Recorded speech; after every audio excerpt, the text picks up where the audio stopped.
Border पर सेवा कर रहे सैनिक अपनी जान की बाजी लगाकर हमारी रक्षा करते हैं और हम चैन की सांस लेते हैं और उनकी जमीन को 400 BC करके हड़प लिया जाता है और गौतम बुद्ध नगर का प्रशासन उनकी मदद नहीं कर रहा है। फर्जी 400 BC द्वारा जमीन हड़पने का यह बड़ा मामला सामने आया है, जहां गौतम बुद्ध नगर के पीड़ित इंद्रपाल सिंह व गिरिराज सिंह पुत्रगण स्वर्गीय गोपी सिंह, ओम प्रकाश पुत्र डबली सिंह रिटायर्ड भारतीय CRPF पुलिस, गांव फलेंदा बागर, तहसील जेवर, जिला गौतम बुद्ध नगर का निवासी है, जो इस समय BSF बॉर्डर सिक्योरिटी फोर्स में भारत पाकिस्तान सीमा पर पुंछू जम्मू कश्मीर में कार्यरत है और उत्तर प्रदेश के मुख्यमंत्री योगी आदित्यनाथ से न्याय की गुहार लगाने पहुंचा था। पीड़ित ने यह बात कही कि हमें अपनी जान की बाजी लगाकर अपने देश की सरहद पर सुरक्षा में लगे रहते हैं और हमारे घर पर, हमारी पैतृक संपत्ति पर, जो कि पिछले 180-90 सालों से हमारी है, जो हमसे 400 BC करके फर्जी तरीके से छीन ली जाती है। यहाँ हमारे साथ कौन सा न्याय हो रहा है? जब हम देश की सरहद पर तैनात हैं तो हमारे परिवार, बच्चों, हमारी पैतृक संपत्ति आदि की सुरक्षा करना किसका उत्तरदायित्व बनता है? सन 1960 में चकबंदी बंदोबस्त कार्यवाही शुरू हुई। उस दौरान गोपी पुत्र भगवान सहाय का चक नंबर 86 व 301 बना तथा नकुल राजपाल पुत्र राम के नाम अलग खाते पर चक नंबर 87 415 226 बने। तभी से उस जमीन की देखभाल हमारे पूर्वज व हम करते आ रहे हैं। जमीन पर आज हमारा ही कब्जा है, लेकिन शिकायत के बाद भी प्रशासन इस मामले पर गंभीरता नहीं ले रहा है। थकार कर उत्तर प्रदेश के मुख्यमंत्री की शरण में आए। उम्मीद है कि उत्तर प्रदेश के मुख्यमंत्री दोषियों पर कार्रवाई कराएंगे और ऐसे प्रशासनिक अधिकारियों पर भी लगाम कसेंगे, क्योंकि हम देश की रक्षा करते हैं और आखिर हमारे घर परिवार या हमारी सुरक्षा करना किसकी जिम्मेदारी बनती है। आइए दिखाते हैं हंगामा टाइम्स न्यूज की खास रिपोर्ट। क्या नाम है आपका, क्या मामला है जिस वजह से मुख्यमंत्री से मिल रहे हैं? मेरा नाम गिरिराज सिंह है। मैं जिला गौतम बुद्ध नगर तहसील जेवर का निवासी हूँ। गांव फलेदा पड़ता है। हमारी पैतृक ज़मीन थी जो कि पिछले 100 साल से हमारे बुजुर्गों की थी।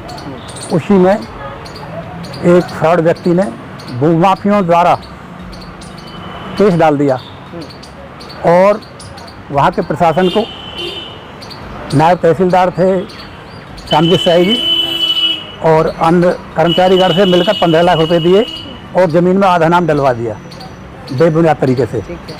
उस समय पर वो ज़मीन बेचने के उसमें था फिराक में हम दोनों भाई BSF में कार्यरत हैं। यहाँ CM ऑफिस में आए 24/9/2019 को।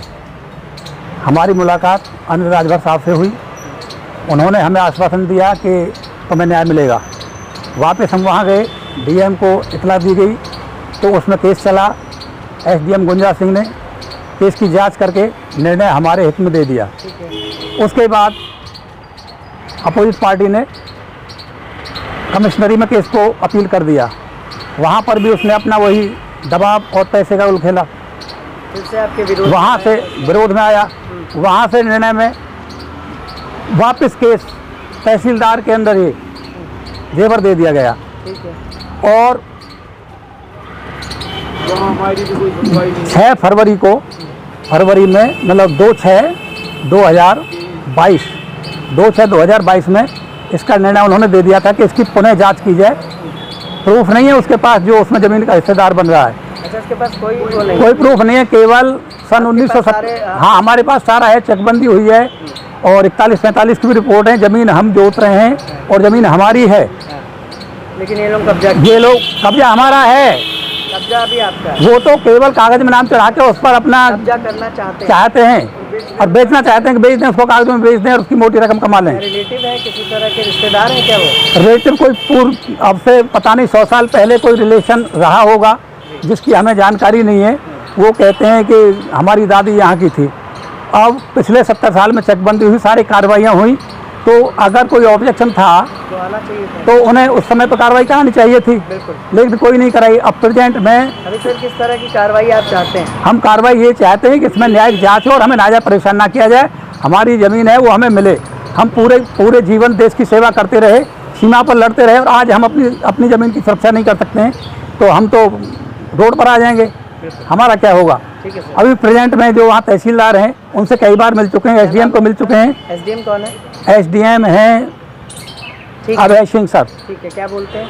तो उनके संज्ञान में सारा केस पहले से ही।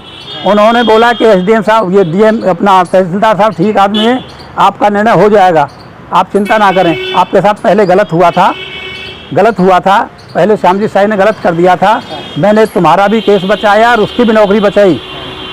तो मैं बोला साहब दोबारा हमारे साथ ऐसा ना हो जाए। तो बोले नहीं, आपको न्याय मिलेगा। उन्होंने ये तो कह दिया कि ठीक करेंगे, लेकिन हमें कोई न्याय मिलने की उम्मीद नहीं है, क्योंकि विपक्ष पार्टी पैसे वाली है, समाजवादी पार्टी के भूमाफियाओं से उनका लिंक है, वो पैसा फेंकते हैं और इसी तरह कब्जा करते हैं। ठीक है। इसी बेस पर हम आज यहाँ पर आए। तो यहाँ जो हमने अपनी एप्लीकेशन दी, उसमें एप्लीकेशन ले ली, लेकिन हम आश्वस्त नहीं हुए। ये कह दिया संतुष्ट नहीं है, क्योंकि हमको नहीं उस तरीके से पूछा गया, नहीं कुछ बताया गया। क्या किसी तरह का फोन भी किया गया हमारे अधिकारियों को, किसी को? नहीं, कुछ नहीं किया, कोई फ़ोन नहीं किया, केवल हमारे पेपर ले लिए गए हैं और ये कह दिया गया कि आपको इतला दे दी जाएगी, फ़ोन पर मिल जाएगी।